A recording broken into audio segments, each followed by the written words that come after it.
Gudoomiyaha xagan qabo baabuurka soo socda iyo qabo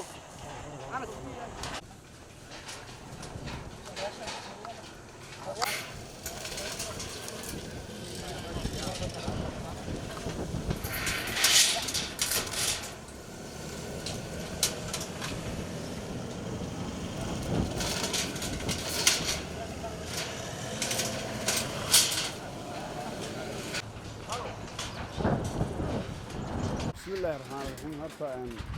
دمان waa maasantihiin annagu dhibkaan meesha ka dhacay iyo dadkan shacabka oo meesha lagu soo weeraray oo ciidamada dawladda oo kala duwan ay meesha ku soo weerareen ku soo baxnay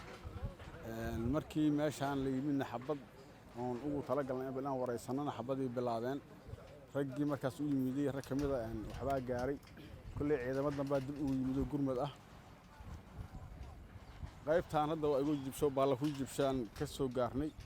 qaybtaasna waa ka badbaadinay oo ay uun gaarinay maaragtay ay dagaalku bilowday haddana meesha gacanta annaga ku hayna waa qayb ka mid ah degmada Daynile oo lagu soo weeraray si idab darro ah oo qalad ah oo sharciga waafaqsanayn qof aan ka yeelina oo ma jirto ciidan kasta ha wataano oo tigin kasta ha wataano xoog kasta ha wataano cid aan ka yeelina ma jirto dadka shacabka anagu aan mas'uul ka nahay in xoolahooda la baabi'iyo ama maaragtay la jijibiyo ama la dhibaateeyo shacabkaas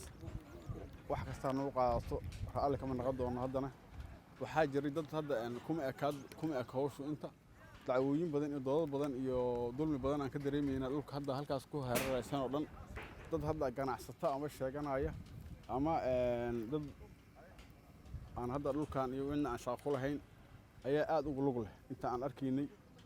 oo mar walba ka dhex sameeya in dadka isku diraan ka bacdina ay maaragtay lacag u adeegsadaan oo meel walba maaragtay ay ka soo xiraan dadka shacabka ahay oo deegaanka ahay ee qofka waxay iska laho dhex joogta waxay laga qaato ama wax yar la siiyo la yiraahdo marka dhibtoota ka bacdi inta wax yar la siiyo meeshii la wareego marka waxyaabo badan oo noocaasna waa jiraan kulli dawladuna waa ka warqabtaa hadda waa gaarsiinay intii maaragtay aan aragnay wixii kale oo dhimanna waa gaarsiin doonaa kulli waxyaabaha hadda meeshan ka dhacna dad hadda anagu cadow waxaan u naqaanay shabaab nimanka la yiraahdo laakiin waxaa dhacay cadow kale oo shacabkii iyo maaragtay islaamihii iyo ilmihii iyo dadkii guryaha joogay habeenkii maaragtay ku soo dheelmanayo guryahooda jijibinaya dhibaatooyinkaas hadda soo kordhay insha Allah ayagana waxaan rajaynaynaa mar dambe inay soo laabo doonin wixii ka raacay saaka meeshan gudoomiyaha meeshan ciidamada ku dagaalamay ciidamada soo weeraray maxay ahaayeen wallahi ciidamada hadda kale meel kale kiina ciidamada dawladda ahaayeen qaybo ka mid ah kulli cid kasta dambigeeda iyo qaladka ay sameysana waxa ka hadli doona ama maaragtay arrinkaas ay gaar u tahay dawladda khasaaraha ogtahay marka uu ka dhashay dagaalka saaka dhacay khasaaro dhimasho dhaawac intu waa ka dhacay meeshan marka tirada iyo waxaas waa kulli waa xilli kale laga hadli doonaa waa wax dawlad iyo maaragtay dad wada ciidana ka dhex dhacay waxaas waxaan rajaynayaa inaan hadda aan uga hadlin media aan jeclaalahay cid alla cidii dhimatay iyo cid wax haleysay iyo cid wax laga haleeyay cid qaldan sharciga jira sharcigaas kulli looga hadli doonaa ama looga kala bixi doonaa hadii alla idin